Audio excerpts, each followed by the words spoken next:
गणाधिपो भानुशशीधरा सुतो मतो गुरुभार्गवसूर्यनन्दनः राहुश्च केतुश्च परं नवग्रहाः कुर्वन्तु वः पूर्णमनोरथं सदा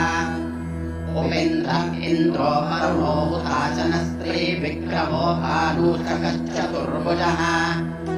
गन्धर्वयक्षोरगसिद्धिचरणाः कुर्वन्तु वः पूर्णमनोरथं सदा नलोदवीचिसगरः पुरोरभात् शाकुन्तलेयो भरतो धनञ्जयः रामत्रेयं वेद्यफलेयं युधिष्ठिरः कुर्वन्तु वः पूर्णमनोरथं सदा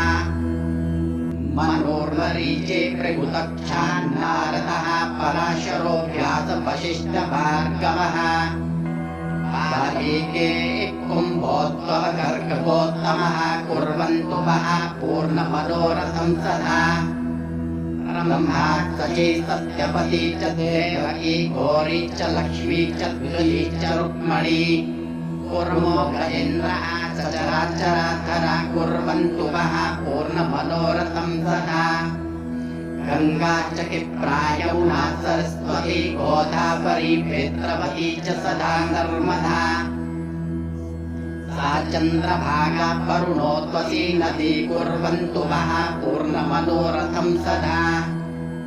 तुङ्गप्रभातो गुरुचक्रपुष्करं गया विमुक्ता बदरी वटेश्वरः केदार पंपा सरसच्च निविशं कुर्वन्तु वः पूर्णमनोरथं सदा